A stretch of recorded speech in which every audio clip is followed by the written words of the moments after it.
Nation. Two IFBB pros again. We got Cassandra and Darren both back for today. We're going to be doing a little bit of a quad focused leg day. So some cool squat stuff we'll go over. Just kind of getting through some prep work now, some access, activate, integrate. Kind of walk through a little bit of prep for the session. I got to go do some iliopsoas work. So just kind of finishing up my access stuff. Going to go do some activate work and then kind of start getting rolling.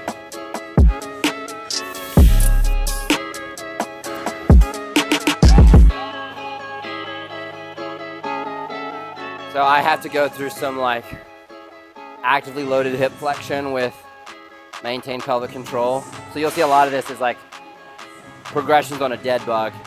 So you could do this like lying on your back, pushing that lower back into the ground as like a start point. But I'm progressing to this. It's a little bit more of a challenge just because I've had some unilateral psoas pain that's kind of prevented me from bracing 100%. So hoping today, I'm kind of running through this to test it to see if I'm getting any restriction. Doesn't feel too bad, so I think I'll be able to squat today. So all's good in the neighborhood of Luke. So today's session is kind of a mixed lower body day. It's not my usual day, but because there's two of us training, I think we're doing a bit of everything. Still starting off like the exact same as I start all my sessions with some form of a hamstring curl. So we have seated hamstring curl today. And then I think we're moving into a squat pattern and then an extension and a lunge pattern, I think. But it's pretty similar to my usual sort of programming. I always start everything with a hamstring curl. Usually seated. And then I have another day where I've both lying and single. So I'll just do a couple of warm-ups here. You'll see today, like we'll all start seated hamstring curl just for some LinkedIn hamstring loading. Cassandra's gonna barbell squat. She's really good at squatting, but we got a few things on like foot placement that I want to optimize with her.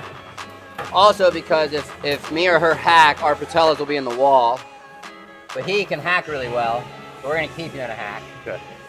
And let him do his work and hack because it's a really high quality stimulus for him. So a little bit more of a bias towards quad development here than what Cassandra's gonna do, but we'll talk a little bit more when we get to squatting. But just get through 3 sets here and get over to squatting.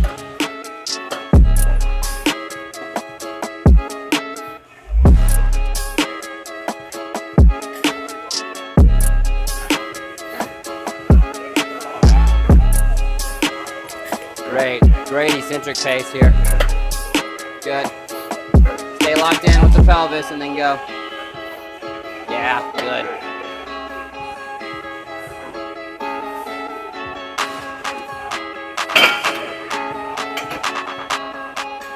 Take it.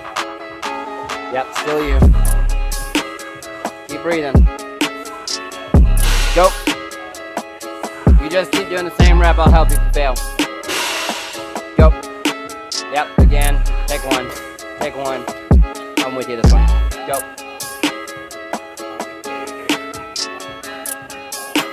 Good last rep there. That was a great example of not allowing like that hip movement or to throw yourself to try to get that last rep. That last rep looked exactly like the first. That was perfect. Only thing I'd watch here is your left foot does want to go out and externally rotate, which can pre-bias us to some like medial knee pain because we do have rotation throughout the seated hamstring curl, so it can be an issue. But Darren's pulling out the best thing you could have for a seated hamstring curl that he's been keeping a secret until he goes. So apparently he doesn't want us to have hamstrings. You could share the hamstring growth with us. Not really with me, because mine's not going to grow, but hers are. Here.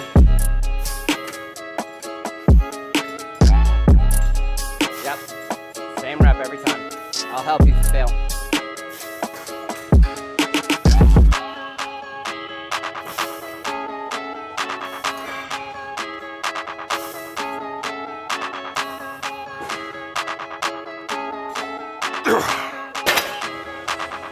Oh, this seatbelt is glorious. Would have been great for my top set, Darren. Easy.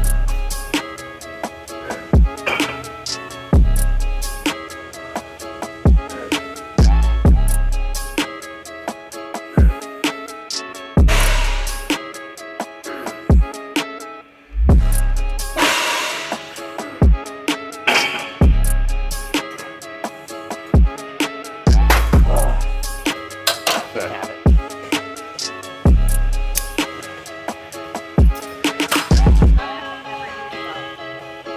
You ever been in a car?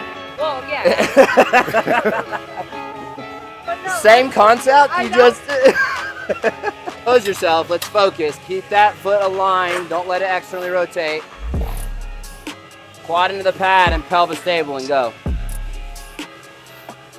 So with hamstring curls, seated especially because you're in that like bent over position, you're exposed a little bit to loading kind of like some of these medial fibers where it can actually lead to some medial knee tendon pain if you let it go into too much external rotation or like have one foot out relative to the other.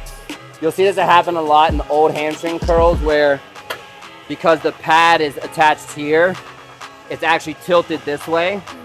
So people let their legs slide because the anchor's here, right? So over time it bends and this like becomes anchored this way. So See it in the leg extensions as well. if your gyms, see the hamstring curl's bent, tell the gym to buy a new one. Good, same one. Same one. Go, go, go, go, go. Yeah, good. I'm with you when you fail. Go. Give me one. Drive. Yeah, good.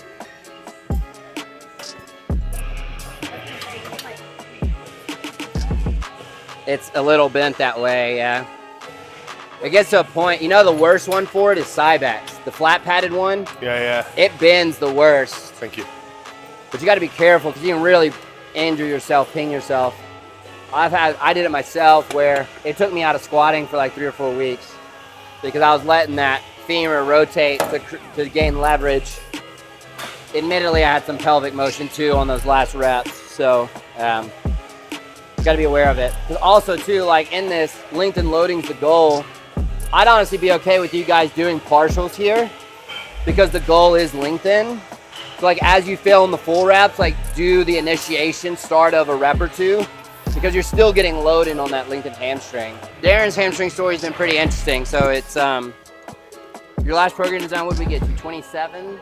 27, yeah. Yeah, 27 sets per rotation in a little over a week of hamstrings. And being an Olympian and that being like probably the biggest thing for him to take a big step up in his side shots, some hyper specialized program design kind of went into that. So today's session is honestly probably a little reprieve for your hamstrings relative to what you're used to, Yeah.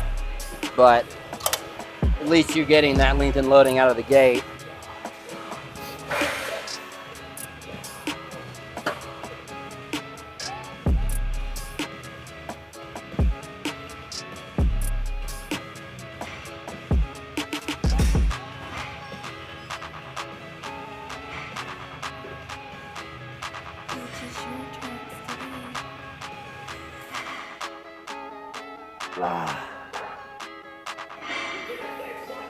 Nice.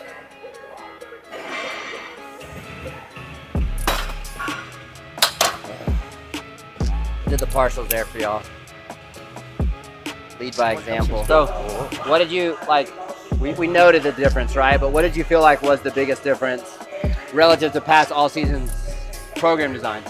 Frequency, obviously, and then like the amount of volume that's you're actually capable of recovering from. Yeah. Like if you said to most guys like 27 sets of hamstrings in a week, they'd be like, no, like what do most people do? Maybe 5 or 6 per session, which is maybe 10, 12 hamstrings. Yeah. So basically, essentially doubling that and realizing the ability to recover from that and still progress. Do you think that came from like the quality improvements we did before we started that program design? Well, there's that as well. Like prefacing it with actually making sure that they are actually good sets and good work is being done, not just junk volume. And then progressing. Obviously, it wasn't straight off the bat of 27 sets. It was 20 or 21 sets, and then worked up to 27 across the week in a mixture of seated, standing, and lying. Here. So, yeah.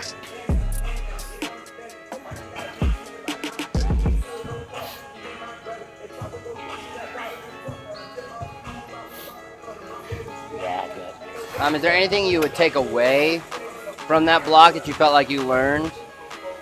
Like whether it was from accuracy of movement or whatever it was, like that they probably need to hear, because there was a lot of change. Yeah. Those first few weeks from an execution and program design. I think like, I don't think it's something I didn't know before, but it was really just showed the importance of nailing down execution standards first and allowing them to be the building blocks of progression. Yeah. When I started the program, I think I probably dropped back my numbers A lot. and really focused on things like in the lying, what we worked on here was initiating that movement, pausing, like a proper pause in the fully lengthened position, and not forcing those reps. So not being afraid to, just like we just did there, like a partial rather than trying to, like I could have gone and flung that way. So that's gone from my training, and doing those partials kills. Yeah, yeah, and it's like that last rep's so important for someone like you who has tons of years of experience, because it's really the rep that changes the adaptation for you, right? I also noticed by not doing those like forced reps, I wasn't getting back problems. Yeah. Pelvis stays more stable. Cassandra, you turned pro in your first season in the NPC. I did. But All thanks to you. Huh? I said all thanks to you. And but your athlete development process happened really quick. Like, really only one off season pre that contest season, right? So, where did you feel like the biggest shifts had to happen for you in regards to being an athlete, whether it's training, nutrition, or whatever that felt like? It was definitely training, like the nitty gritty of like form and letting your ego go too. Yeah, ego. Talk about your little deadlift fiasco. Yeah, so obviously I came from a powerlifting background.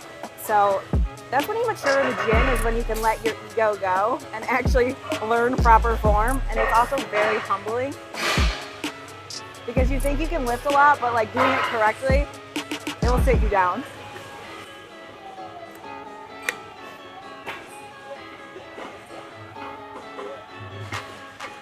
Trust it. Consistent foot pressure.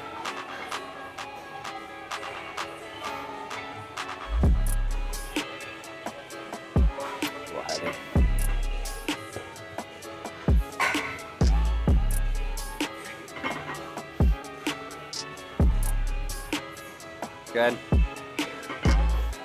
Hold the brace. Up.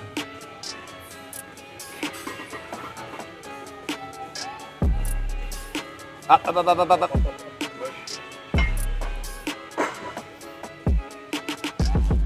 Drive. Two.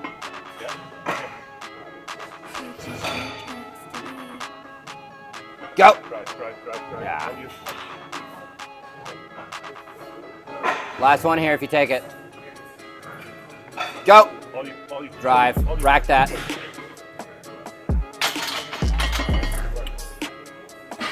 A little heavy.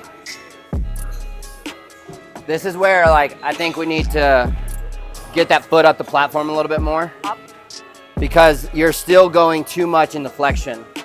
Like, this is why the flat foot squat, like I was saying in the first place, pivoting it, it's not a bad squat in the terms of like depth relative to like powerlifting standards. But for hypertrophy, honestly, this is almost a hinge squat, which is where I'd rather you be more vertical if we're going to keep this variation in, to get that foot up where we're seeing more of that 10-degree helping your dorsiflexion, and we can stay more vertical. Those last three were borderline RDLs versus squat. Broke enough times to know that patience and warm-ups is a big deal. That's been probably, I think that's the biggest development for me with leg training.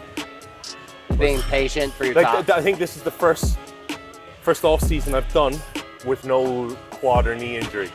You know, in comparison to previously. Programming helps, but yeah. Some of this helps too. And just being patient, because like when you get to those higher strength levels, like the stereotypical 3 warm-ups we talk about isn't always going to fit, because we typically talk about it in like a podcast setting, like 50%, 75%, 90% of your top set load is like your warm-up sitting in. But man, when you're bigger, the load's that much higher, it might take 5. I think the first, so the way I look at it, my first couple of warm-ups on a hack, for example, are nothing to do with acclimatizing to weight. They're to do with acclimatizing to depth Yeah, the and into pattern. position. So I'm getting down and I'm sitting there, and I'm actually going to, when I'm sitting at the bottom, I'm going to sit at the bottom and I'm going to try and just open up a little bit. Yeah. And then once I hit, like, on the machine, I'm using like 3-4 plates aside. That's where I'm looking at actual using the weight. Yeah. Stay focused. So you're gonna do one. Yeah. Okay. I can help you with the rack. It auto unracks, but you have to rack it back. It's a bit annoying the way it auto racks as well, because it clips on it. It clips first as well. You feel it. You don't. It's not smooth. Yep. Your bar.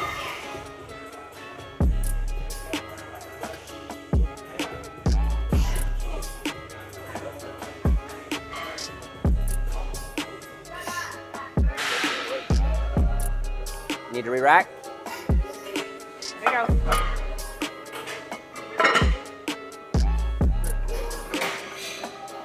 Come on, focus, stay in Come it. on, you got it. Drive.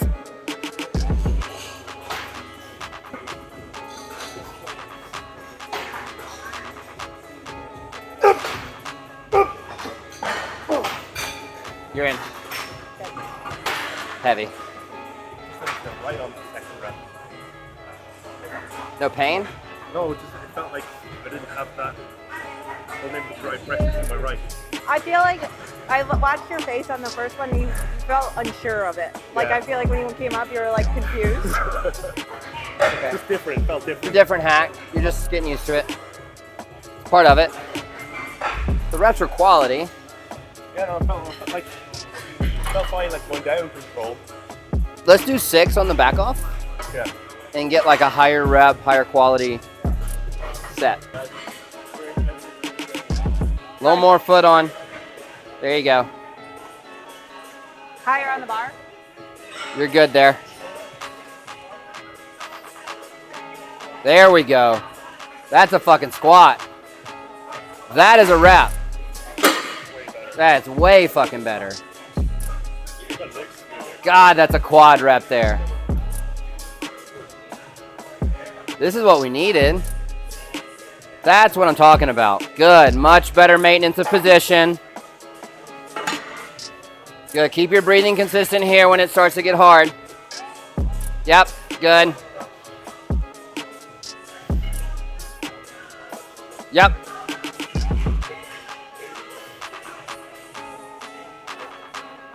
Darren's there when you need it. Darren's there when you need it. Come on.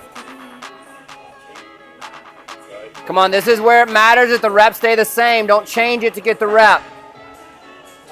Yeah, good. Much better.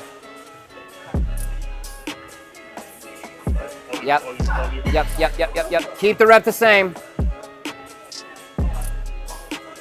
Drive. Yeah, good. One more. Give me one. Same rep. Drive. Yes, much better. Gotta get 15. Let's go then.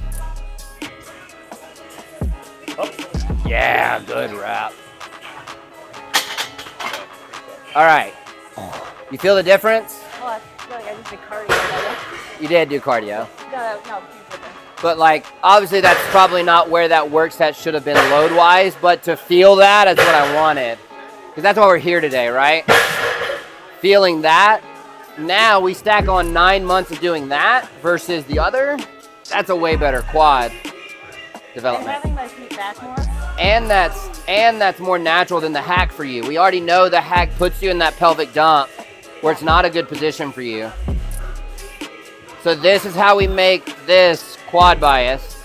But you've got to be disciplined about wearing that bar a bit higher, keeping that foot all the way on the platform, and then also when you get into the bottom, don't panic and shoot your hips out. It needs to be torso and hips rise at the same time. You go like this. It needs to be like this. Were the last couple? They were much better than what you used to do, but I would argue that that is okay. I'd like to see it get a little better, but I mean, What time here? we're splitting hairs there. Yeah. You just took like a 60% good execution squat to like a 95. So that's that's the difference between being an amateur and a pro. Wow. Yeah, that looks smooth.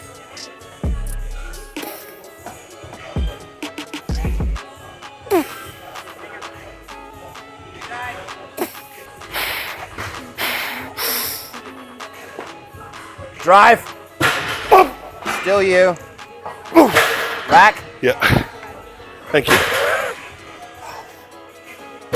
Better? Yeah. Probably just too big of a low jump on that top set. That feels real nice though. It's nice when you get the load right. It is real But nice. also there, just having my feet a little bit lower, I felt Much more, yeah. through here. Yeah, I thought you would like this one, but I think we just guessed load wrong on that first one. I think you should have stayed at 7. This is where differential and program design is pretty important. He's gonna do adductor because a lot of his programming is built around adductor hamstring. She's gonna do quad extension. I'm gonna do quad extension. And then we're gonna do a full rest period and end the walking lunges. So this is like an alternating set. So movement 1, rest, movement 2, rest, alternate until you finish all the sets. Next up here, adductors for me, as Luke already kind of explained, the majority of my programming is based on hamstring adductor region. For obvious reasons, the areas I need to bring up, quads are already pretty strong, so kind of hit quads with baseline volume and then allocate more volume to adductors, hamstrings and glutes. So yeah, adductors, it's pretty straightforward in terms of execution, but I think we need to do more of them. Particularly, it's like the unsung hero of any sort of any shot. You know, when we look at overall leg volume, your adductor makes a huge part of it. Especially if you're someone who's not particularly blessed with a huge quad sweep, you can do a lot with your adductors to make your overall leg volume look a lot bigger. So it's certainly something that should be programmed in and put a lot of emphasis in, which I don't think a lot of guys do. And then that's the main, is putting more emphasis into programming with it, getting it in there, making sure execution's not an afterthought. I kind of always compare adductors, abductors to the same sort of like calves for a lot of people. They're an afterthought, not really a huge amount put into them, but certainly they make up a huge part of your legs, so you should prioritize them from an aesthetic standpoint and also from a functional standpoint. If you have strong adductors, you're going to tend to be a lot stronger out of the hole with more stabilization in your squat patterns. This alternating set's so good, like especially for people who struggle with like quad development, shortened end range to lengthened end range.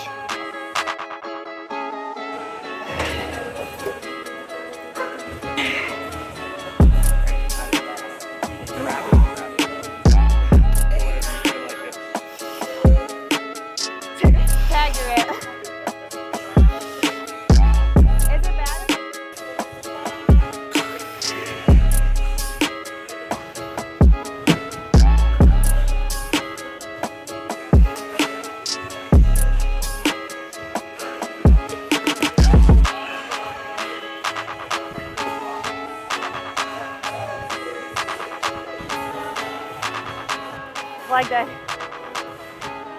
You all right there, buddy? Is that it for you today? All right. That's a wrap. Thank you guys for tuning in. Hopefully a lot of takeaways for you guys for just the differences between kind of where she's at and where he's at in their processes. Obviously different things we're working on. So if you guys have any questions, put them in the comments below. Make sure you like the video, subscribe to the channel, and turn on notifications. We have a ton of content coming your way. Training, education, lecture work, business stuff, day in the life. So stay tuned, a lot more coming. We'll see you next time.